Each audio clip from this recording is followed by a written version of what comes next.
Here in the kitchen, stories unfold. With every chop, we slice through the bowl.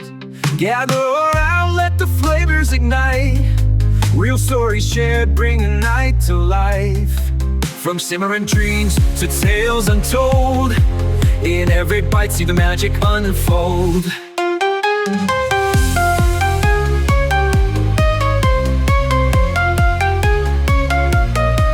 Talkandchop, where we blend. Welcome back to Talkandchop, the show where we invite guests from all walks of life to join us in the kitchen while we share unique stories about themselves, and we also cook up something really yummy together. And guess what? I've got another amazing guest in the kitchen today. He's my one and only friend. I call him Ichie. He's the only Ichie without a chieftaincy title. Yes, and he's here with us in the kitchen. We're going to be cooking up some uncomfortable gist together while we also cook up some really yummy food. I don't know if he knows how to cook, but I brought him here anyway. He's going to show us what he's got. So, are you ready, Talkandchoppers, for this amazing episode as we delve into important discussions about life, love, and so on and so forth? Come along with me. Let's welcome Ichie. Yay! Join me. Welcome, Victor. Thank you. Hi, everyone. Yeah, my name is Victor Vance, and I'm not the host, actually. I'm the guest for today. Although I wanted to be the host, bro. Anyway, you're welcome to be both the host and the guest. You're always welcome in this kitchen. Yes, do as you like. Thank you so much for coming to the kitchen. Yeah, What are you going to be cooking for us today? First thing first, whatever I dish out, we accept it like that. But it does. Okay, I'll be cooking plantain porridge. Yeah. Is it like a special dish from you're from Port Harcourt, so is it? It's not really a special dish from Port Harcourt. Port Harcourt, I think my tribe, we like okazi with roasted meat. We call it anoporonko. With roasted meat and other. But it's not like what I believe I can cook that people can eat. See, today we are going to even be discussing about men that can't cook. So anyway, before we delve into that, Victor, just tell us a little bit about yourself. I'm from Port Harcourt. I'm based in the UK. What do you do? Okay, I'm a customer service manager and a graduate of software engineering. Welcome into the kitchen. So Victor, before we delve into food, some of the gist that we're going to be talking about is about love, about life, about family and everything. So you said you grew up in a very in a family that has a strong background, like a strict moral values. So what was it like, and how has it shaped the person that you are today? It's actually interesting, because growing up in a family with family values whereby we prioritize love, then togetherness, prioritize peace and presence over money and other stuff. So in as much as we didn't really have much, but whenever I see us together, we're always happy. Whenever I see us together, we're always gisting, we're always laughing, and we're always comfortable around each other. I think I'm usually a comedian around my family. And the funniest, but in public I'm very serious. Like here now, I'm serious. In my house too, I feel like so many of you, I feel like in my house, all of us, we like to yab people, almost everybody is a comedian in my house. You just sit down like this, you'll be yabbing someone until the person cries. Exactly. Anyway, so it's really interesting having to grow up in a family that is full of love and everything. And the thing is, if you look at the society now, you would always thank God that you grew up in a family like exactly that. And that's what's going to bring me to my next question. I want to talk about the male child now. Okay. They bring up male child to be very strong. They feel like men shouldn't show emotion. What do you have to say about that?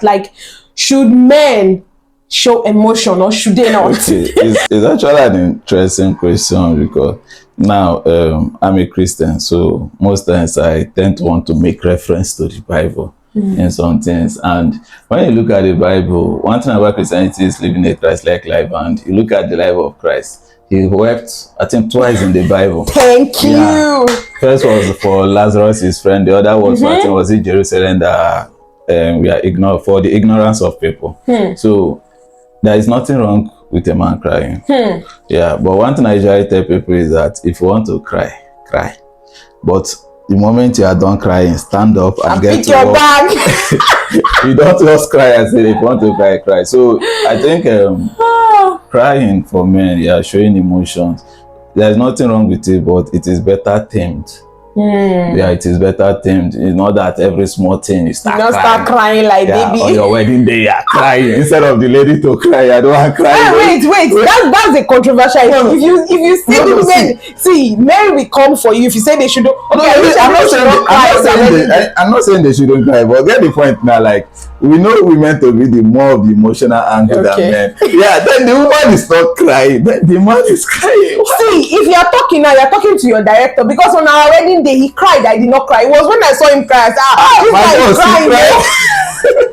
I said, this boss is crying. Let it not be like, I'm the stone cold. Yeah, I'll cry. So you guys are not competing. We will cry better. Honestly, I want to ask you, like, why do you think so many relationships fail today? Like, we have so many, like, high rates of divorce out there. So many people, like, we have different kind of relationships now. They say there's one situationship, there's is it friends with benefits, open relationship, like a lot of things just coming up out of nowhere. What's your view on that, and why do you think so many relationships fail today? I think that's actually a product of a dysfunctional system. Exactly.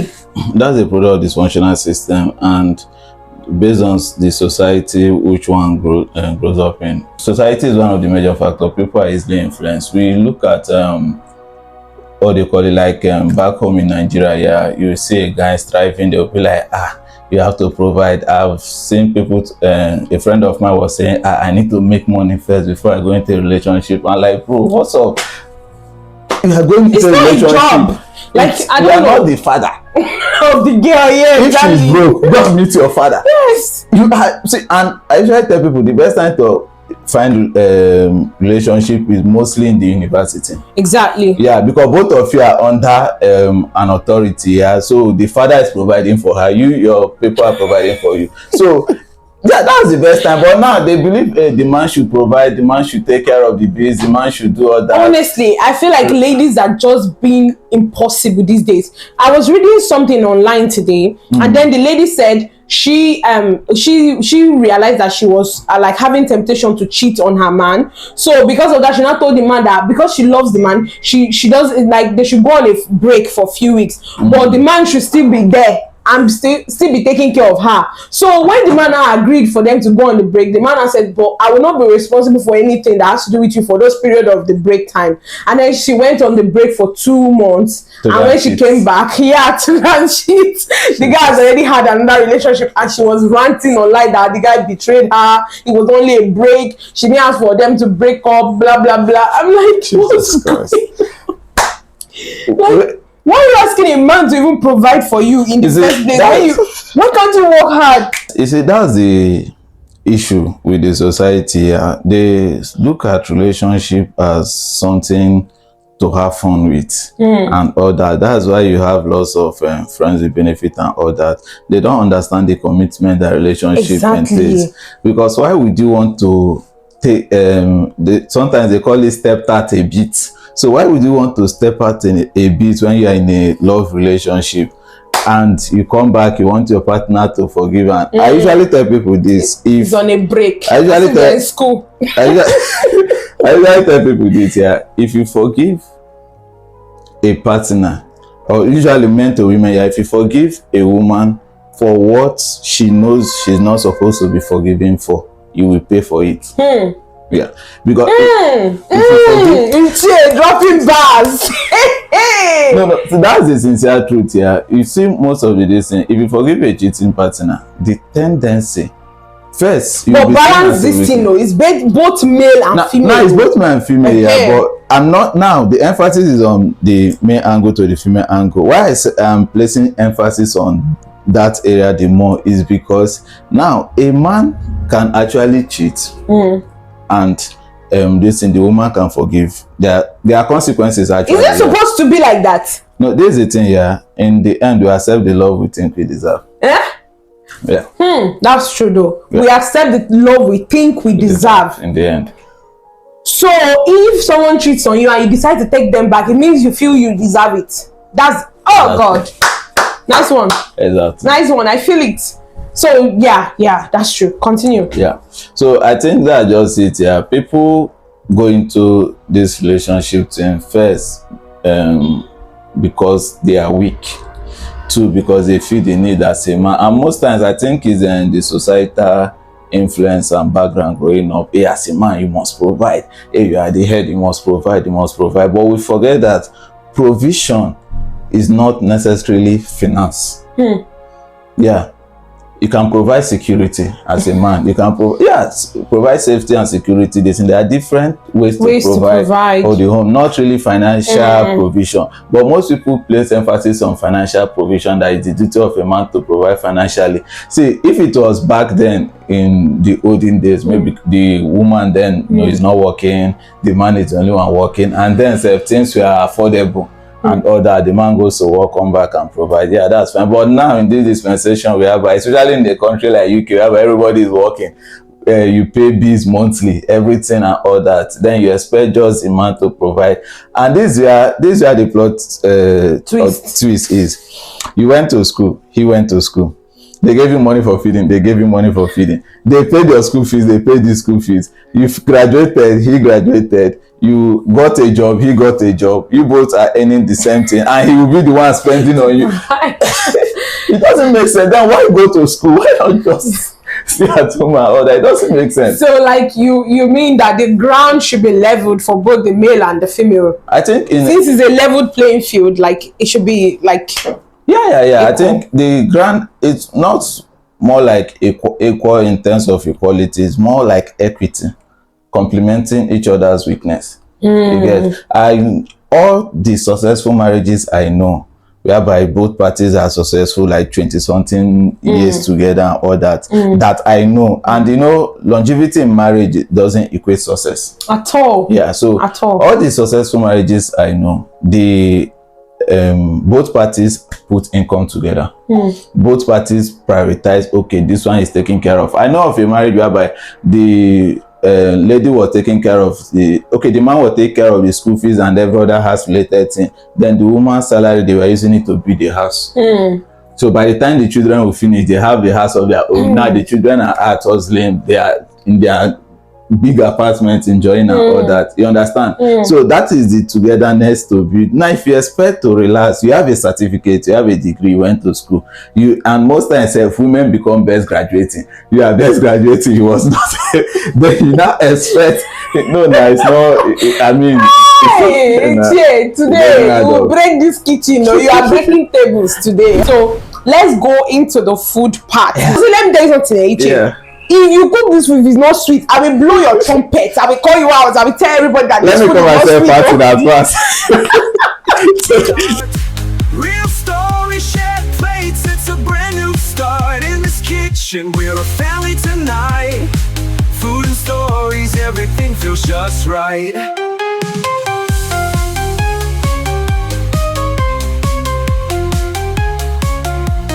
Laughter and spices fill the air so sweet as we share our journeys over sizzling heat. Guests at the table with hearts open wide, cooking up memories. So, Victor, why your chicken is steaming, like you said, I just wanted to ask you, do you think growing up in a home that is not dysfunctional, like in a home where the parents are raised up their kids properly, do you think it helps to mold kids into better lovers? That's actually the best strategy to building a better society is coming out from a functional home. Because if you raise children with family values, they become better for society. Because each family values are principles that you apply in the society and it helps, you understand. So if you train a female child to understand the importance of being a woman and being a wife, train the male child to understand the importance of being a man. So training the two, they understand their responsibilities and they prioritize family values. Because one of the things that causes dysfunctionalities is I've seen lots of people with daddy issues. Not that the father was absent. The father was present. Yeah, but they still had daddy issues. The man was providing, taking care of school fees and everything, but they still had that daddy issue. What was the issue? Absence. There is a thing I usually say: presence. As a man, your presence in the life of your children, your family, is more important than any amount of money you bring in. Presence is more valuable than finance. So presence is vital. Present as a man, you tend to teach the children what it takes to be a man. You tend to teach the girl child what it takes to be a father and a husband, because they watch. And this one hack about life here. The first thing we learn in life is marriage. The moment we start knowing A and B, we start seeing our parents' marriage. That is what shapes our mindset on what marriage should look like. So if you grow up in a dysfunctional home and you see that just father was always absent, that is what will shape your mindset on what marriage should look like. I was talking with someone who came from a home whereby the father was always beating the mother, and she was closer to the father than the mother. So she grew up believing that women are stubborn. They need to be beaten and all that. That was the mindset. So she now ended in a relationship whereby the boy was always beating her. And she felt it was right. Yeah, that's women. You know, I actually heard that there are some women that if their man is not beating them, they don't feel that he loves them. I've been in a relationship like that before whereby, so she was like, what? Beautiful night. We were having an argument and all that. She said something. So she was just triggering me like to hit and all that. She said something that she only listens when a guy hits her. I was like, yeah. I never saw my dad raise hand to hit my mom all my life. I want to start now. So I had to end the relationship because of that. I had to end it because I believe if I stay there, if I still remain in that relationship, I will end up gradually becoming like that. Yeah, because you love her, so you try to conform with. I think one thing that shapes our mindset again is our proximity and our environment. Our proximity to our environment, because your environment most times determines how you process life and things here. If you grow up in an environment whereby everybody beats their wife, you will feel you end up If you grow up in an environment whereby everybody grandfather divorced, father divorced, great grandfather divorced, you will definitely, the chances of you repeating it is great. That's one of the preaching that Apostle Femi was talking about in dysfunctional families. Exactly. You know, once you see something that it keeps repeating itself, you feel that it's normal, except you have that consciousness that I need to break this thing. You know, like me in my family, I feel like this thing you were talking about, parents being present and yet it still looks like they are not around. Like for me, it was more of like my mom, because my mom travels a lot, and then like I felt like even though I understood why she was traveling, because she had to like provide for the family, because my dad was a pastor and then he was pastoring a very small church in a village, so it was always my mom going out there to like do work and come back. And then even though I understood why she had to go, I still felt like there were a lot of void that it left in my life. That there were some things, a lot of things that my mom could have maybe showed me, that I could have learned from her, but I could not because of the absence. So presence is really important as well. As well as finances is good, because if she hadn't done all those things, we would probably end up on the street. So in as much as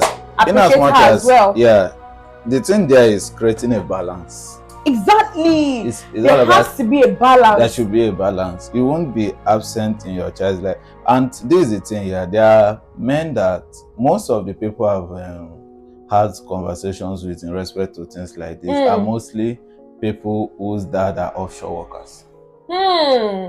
So the 2 weeks that they will be in the house, they will always be in their room. And there are families that they fear the dad. You understand? The dad cannot bond with the children. It's as if the children are scared of the dad or something like that. Things like that. There is no closeness. There is no togetherness. Not that the dad is not present, but his presence is not felt. So it means like the things that the kids are supposed to learn from their dad, they can't even open up to him. There are people that can't stay in the same place with their dad. Like if they want to, maybe they are seeing a movie in the parlor or something, and the dad walks in, they will leave and go to the room. No. For me, my home was not like that. My dad, me and him, we are like, Popsy, Alpha. Even my mom, we are very close and all that. Yeah. Even when your mom comes back and all that, two people are close. She tries, she tries her best. People have stayed and cooked together. Sure, nah, hey. That one, that's it. sure, that's yeah. the presence. Yeah, it's not that you won't go out, to hustle for money and stuff like that, but be present in your child. It's a joyful ride. With every plate, we break down the walls. Funny story. Yeah, I've had a situation whereby I wanted to cook for the family years ago, and the aroma was something else. My best friend was ready. After I finished cooking, and it was a very like 5-6 cups of rice. That was my mistake. I used to want 2 cups of rice. Then I wanted to do more than my exactly. The aroma was something else, but after I finished cooking, I tasted the food. Anyway, we thank God for life. Grab your forks, it's time to shine. With Talkandchop, every moment's divine. So I wanted to ask you something, Okay. Iche. This question is a controversial question. Do you feel that virginity is important in both male or female, or is this supposed to be a thing for female only? I think both parties should keep themselves to marriage. I think both parties should keep themselves to marriage. It gives them time to explore each other and all that. So that's just what my view on it. Iche, are you sure? It's not that because No. I'm sure of it. Yeah, that's your own view. You're sure. I'm not trying to influence your No. I'm trying to just not you influencing. Yeah, I think both should, because I wouldn't want to say, if from a Christian perspective, I'm a Christian. Yeah, we look at it that okay, this is fornication and this is a sin, and this is a sin.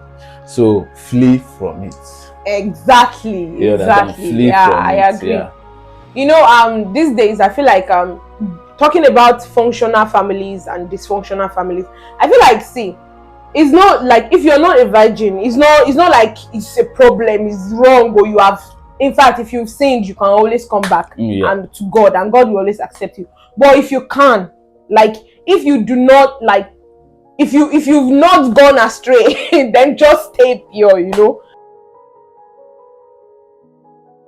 Like when parents are present in their children's life, it helps those children, like it helps them to guide their child towards sexual purity. Yeah, because they have the time to be educated by their parents on it and all that. When I was growing up, one sexual sex education my mom gave me was if a man touch you, you get pregnant. Those kind of things. Like I feel like the word, to put fear instead of really explaining to me. Thank God that for me, while I was like growing up, I just don't know. I somehow have fear.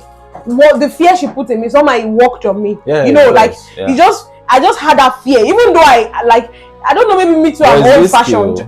But it's not gonna work for Gen Z. It's not gonna work for the new ones. Like they ask you why. See, it's good to ask why, actually. You're telling somebody that if a man touch you, you get pregnant. Then it puts fear on the person. Yes, they are to protect, but where the risk is like in the Garden of Eden, when Adam and Eve, when the serpent approached Eve, there was something he asked the serpent. I said, did they say you should not eat of this? The woman said yes, that God said we should not eat of this fruit, that the day we eat it, we will die. You see, that's where the error is. What was communicated to the woman is that if you eat it, you will die. The type of death was not explained. So now the woman, then the devil was like, they leave that thing, you will not surely die. The devil wasn't actually lying, because they didn't die. True. Spiritual death happened. But now, in a physical point of view, I believe that was what she was feeling told. like. Then there was like, you will not surely die. You will just be wise as God and all that stuff. And that was when she started seeing the good part of the fruit and not the evil part. Now that's one thing I usually tell people, that the devil did not lie.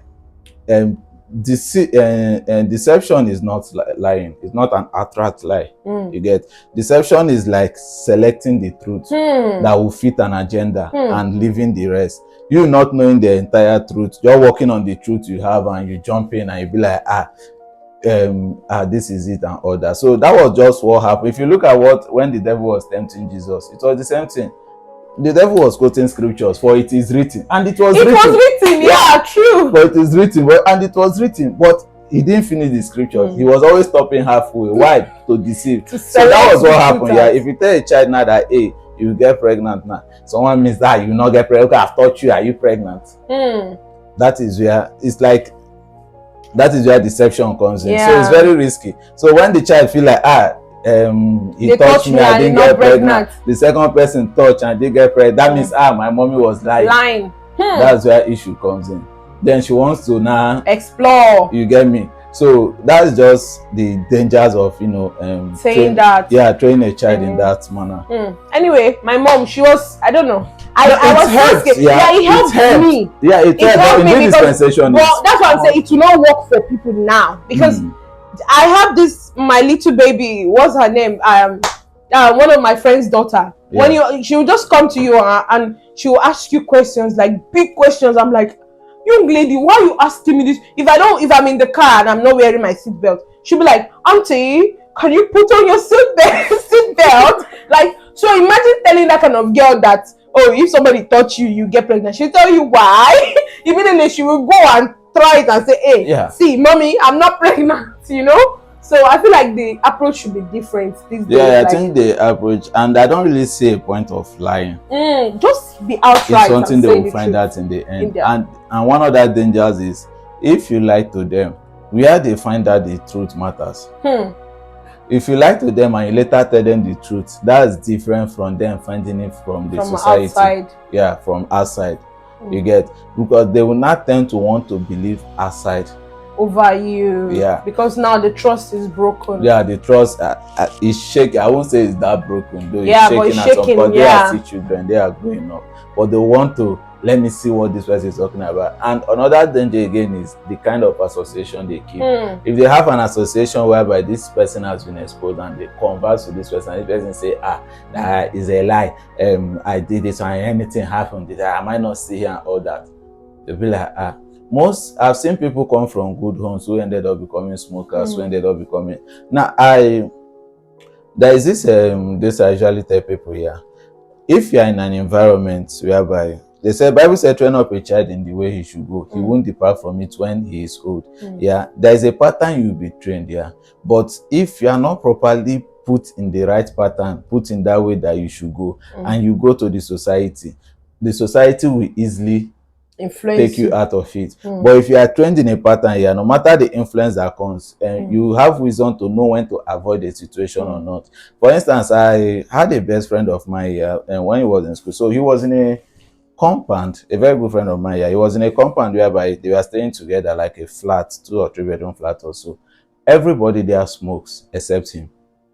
Now, immediately the rent was about to expire. He didn't even have much more because then we were all struggling and all that. He looked for a way to be able to gather money and rent his own place, and he decided to move out of that place. Why? Because him staying there, before you know it, what you hate, you start. Everybody smokes except you, so you can't really make rules like that because based on vote or something, the population is more than. So I think situations like that, that is common sense. You know when to avoid a place, you know when to leave a place. I grew up seeing people that are I've even had this smoking situation before. When I was in school, I moved to a compound, and in that compound, smoking was like a hobby. Like people smoke, and different people, even called groups, like come to that compound. Yeah, exactly. Like they come to that compound, like smoking was every time. They're always smoking in that compound. I was like, what kind of compound is this? I was just waiting for my rent to finish. So not that they don't disturb me with the smoke. I put a lot that if you want to neighbor anything, want to come to my house and my room and all that, I don't allow smoking inside. If you want to do the smoke, let it be outside in the compound or in your own house. Yeah. So when I was like, no, I need to leave this place. So immediately the rent was about to expire. I had to leave. And this is a funny thing, yeah. I left that place. Throughout that 1 year, I was not influenced to smoke. Then something that happened, and I dated someone who smokes. Bro. I dated someone, that's when I was in school. And I dated someone who smokes. And I noticed that, like, the feeling I was having towards the smoking when I was staying in that compound, it was as if they are communicating through love to you now. You get me? So I had to leave the relationship because at that moment, if I stayed for extra 1 month, I would have become a smoker. Like, I was very close to becoming a smoker. Now, it was easier to be deceived from a close range than from a distance. So who you associate with on a close range matters. Who your best friend is matters. Okay. It's not talking. Yes, so finally, hey, Victor Vance has done it again. And he has made this yummy, well, let me not say yummy. Let's taste it first and before we go. Let's see now. So before we go, we normally, anyway, let me taste it first before I know what to say. Victor, I will not cover you.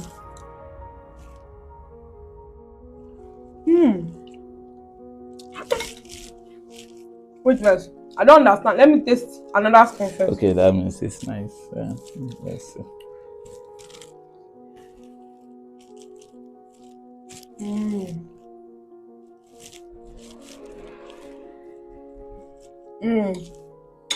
Wow. I can't believe I'm actually saying this. But this is really, really nice. This is yummy. Hey! Best cook. You know, I've really learned a lot from you today, like talking about dysfunctional family, talking about love, talking about society, how feminism and all that, you know. So what are the 2 things you want to tell us about love? There are 2 things that I believe are very vital and critical in life when choosing a life partner. So the first one, although it's a bit long, the first one is this, yeah. You can never negotiate genuine desire. Whatever you pay to have, you will always pay to keep it. Whatever you beg to have, you will always beg to keep it. The day you stop paying or stop begging, you stop having it or you start losing it. Okay, Ichieweto, before you continue, you know Yoruba land, before you marry your wife, you come and say, I beg you, I'm asking for this girl, give me. So is that what you're talking about? No, not that. What I'm talking about is in respect to choosing a partner, yeah. You see, there are people that pay to have someone, so they will keep on paying to keep it. I've seen people that persuade people with money. You see a guy, fine girl, for being beautiful, 500k, 100k. Before you know, that nonsense trend is on Twitter. Keep on spending in order to impress the girl, for the girl to date you. She is there for the money. I saw an interview, a podcast where the girl said she left the husband because the husband lost his job. Yeah, that's very simple. He paid to have her. So the moment you stop paying, you will stop having her. If a higher bidder comes in, you lose her. Because if I start giving you 50k, for instance, now every month, then for you to perform a particular task for me, the day a higher bidder comes in that will give you 200, 300k, you will leave and focus on that one. So that's just how life is. If you pay to get her, you will pay to keep her. If you beg to have both genders, actually, or if you beg to have her, or him, you will beg to keep her. Keep him, So what's the second one? So the second one, I got this from a movie, and the title of the movie is Perks of Being a Wallflower, something like that. The guy asked the teacher a question, and this was the teacher's response. Like, the guy asked, why do good people end up with the wrong people? So the teacher's response was just simple and straight. The teacher said, you accept the love you think you deserve. So if you think you deserve the wrong partner, you will accept it. It's like, okay, let me add this, making it 3 points here. Who you choose is a reflection of who you are. So if you choose a wrong partner, that's a reflection of who you are, because it is your choice. If you choose a partner where you say, he's stubborn, she's stubborn, and she's lazy, she's that, you are the one that made the choice. So it is a reflection. It is a reflection of who you are that you end up with as a partner. Yeah, so I think that just fits. So, like, I just want to say, like, in terms of these kind of things, what about ladies that, like, or men that hide their character, and then, in the dating stage, everything looks as if they are good people, but when they get married now, they now start bringing out their true colors. So, would you also say that's a reflection of who you are? For example, now I didn't know that. Okay, maybe when I married my husband, now he was always so nice to me. He would help me out in the kitchen and all that. And then when he got married, he stopped doing those things. Maybe he pretended. So how would I know in that kind of thing? People, it is always easier to detect flaws in people. Detect flaws in people, rather. Now, this is it now, for instance, yeah. That's why I usually talk about vetting before getting married. There's an emotional aspect to relationship, then there's a logical aspect to it. If you move with emotions alone, you will see red flags as faults. You will see things that you are supposed to run from and believe that you can change this person. People don't change. People only reveal themselves. You understand? So if you said your husband is always nice cooking and all that, if you critically vet, you will get to understand that this person actually doesn't like doing this thing. No, you will know if you ask questions. Now these ways to vet that I believe that is important. First, you ask questions. After asking questions, then you watch how they respond to things. Now, if you ask, okay, for instance, now I'm with a partner, now we are going on a dinner day, and I ask, like, are you the type that easily gets angry or upset, that, and all that? No, she was like, she's calm, thank you, and all that. That's pretense at that moment. Now, watch the reaction. How will this person react if the waiter mistakenly spills drinks on her? How will she react? That is a reflection of who she is. So most times it's not by word, it's action.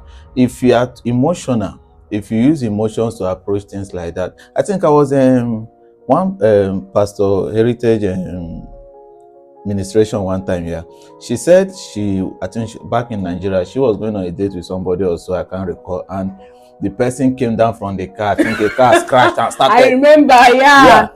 In the car, maybe this person is all calm and talking this way, but now this is how he reacted to it. How do you treat people of low income? How do you treat people that that cannot be able to stand you, that you can decide to lock and do this thing? How do you react to things like that? That is a reflection of who you are. If she can slap, or she decides to go out in public and slap a stranger, what do you think she will do to you? If you can slap a stranger, what do you think he will do to you? So that's just it, yeah. Wow, that's amazing. What was it like for you moving to the UK? Like, has it been easy, tough? Nah, it was tough. It's actually tough, yeah. It's still tough. I know, right? Yeah, it's still tough. But the thing is, it was very tough then, yeah. The challenges, relocating and all that, getting a job, that one is like jump. So it's actually tough. Personally, I think I struggled a bit, yeah, trying to get a job. So I was moving from one job to the other. That was the time I did painting work. There's money in painting in this country. That was the time I did painting work. When I saw the money, I was like, oh wow, okay. So that was the time I did that. That was the time I did estate management work, did cleaning work and all that, trying to get a job. And in this country, you pay bills every month, you pay rent every month and all that. I have a friend who we came in the same period. Yeah, there was a time he slept outside during the winter for 2 days. He slept outside for 2 days because he didn't have a place to stay at that moment, and it was tough. When he was sharing this story, I was like, people really suffer though. Yeah, people do. If God just show you mercy, then just be grateful. That's just it, yeah. It's just the mercy of God. But one thing that is for sure is that it gets better with time. What are the kind of family values that you love to have in your own family when you finally have your own family? There's one thing I will teach my children. First, I will teach my child, my daughter, never to hit a man in public. But if you hit a man, whatever the man does, so yeah, I won't come and beat a man. No, that's real. Never to hit. If you this person is stronger than you, don't use I'm a woman and take advantage to hit a man. Whatever thing you get from it, that's the consequences of your action. Never hit a man. I will teach my sons never to hit a woman in public. So that's non-negotiable. Yeah, you don't go about hitting people in public. But if they hit first, retaliate. No, that's just it. Teaching your children violence. No, not really violence. It's more like a principle they should go by. Yeah, it's first you have to weigh retaliation. Someone like me that sees I had a experience whereby a guy that was very huge one time was challenging me back home. So then growing up, I wanted to like show power now. So when he met me, he was like, I stood before I was looking up to him. It was a funny experience, but what I'm trying to say in essence is this: don't hit people. Is it? But when you're saying in public, it doesn't mean they can do it inside. No, all around, don't hit people. Yeah, the public was more of a mistake. Yeah, in general, don't hit people. Don't go about hitting people. That's one thing. And one thing you should understand is I will get to teach them the roles a woman plays in life, the roles in the family, the roles the man plays. You understand? The woman role and the man, they are not the same thing. A woman and a man are not the same thing. I won't start teaching them or teaching the daughter how to be a feminist, equality. There is nothing, that's the truth. I won't teach them equality or equal rights. That's a myth. That's just things going up. Although back then, it was an agenda that women were being this and all that. But rather than teaching them equality, I will teach them equity. Equity is always more important than equality. That's one thing people do, and that's one thing why I have issues with feminists. They are all about equality, equal rights, equal this, equal that. But no, if there is equality, the society will collapse. And that's one thing people don't know. If we decide to make everything equality, the society will collapse. For instance, and if you watch when feminists talk about this equality, it is always on higher positions like a president, or where they try to accuse people or believe that someone that is being accused of rape is a rapist. I've seen people fall victim of accusations that on things they didn't do. I saw a movie here when they see us here. The boys were small. I think the least was 13 years old. They were sent to prison for a rape accusation they did not do. They did not commit. That boy was in prison for over 20 to 30 years. His teenage years was spent in prison and all that. Then you come and you now say that people that accused him of that, nothing should happen to them. Why? Because they are female. No, it ought not to be so. If my daughter accuses someone for false rape, whatever consequences, that's it. So I will try to guide my children in this aspect. Focus on equity. Equity is that, are you fit for this? For instance, we have someone who lost his foot. We have someone whose foot is okay. Now you want to equality is giving both bicycle.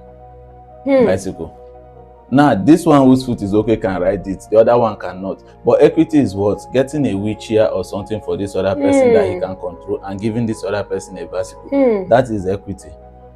If this place is covered now and here is the view, and you have someone that is tall like this, you have someone that is short like this, and they are all saying the same thing. Now, if both if both have same amount of books, then they climb on the same amount of book. The short person cannot see. This tall person will be seeing more than. What is equity? This person giving this other person his book to be able to see. It creates balance. But equality is both having the same amount of books. So you get, equity is more critical and more important than equality. That's why I have issues with feminism, actually. That's amazing. Wow. This is amazing. Like, this session, this episode today is mind-blowing. This man is full of wisdom. I've learned a lot. I've picked his brain. Like, I learned a lot from him, from the way he talks and everything, like his own ideologies and everything. And remember that this show, we cook as well, but it's not all about the food. It's about the stories. It's about the conversations that we cook up in this kitchen. And in fact, I want to say that this has been one of the most amazing sessions I've had. And I want to say that one thing is, everybody's entitled to their own opinion. This is not to force ideologies on anybody, but it's just to hear more from other people's perspective about life, about family, about love, and everything that is going on. And I want to say thank you so much, Victor Vance. Again, here without the chieftaincy title. And thank you so much for coming to the kitchen. And I'm going to invite you again another day to talk about something else. No problem. For everybody that's watched today, I want to say a very big thank you. Thank you to our director. Thank you to our viewers. Thank you to our testers. Thank you to everybody. Thank you to Talkandchop. Thank you for always supporting and watching us. And I want to remind you that this show is the show where we invite guests from all walks of life to join us in the kitchen while we cook up something really, really nice together. So I remain your host, Irede Adekunle. And I'll see you on this show again next time. Okay. Goodbye. Bye. So we can eat our food. Let's taste the food. This is nice. Talkandchop, where we blend the art. Real stories, shared plates. It's a brand new start in this kitchen. We're a family tonight. Full in stories, everything feels just right. So grab your forks, it's time to shine. With Talkandchop, every moment's divine.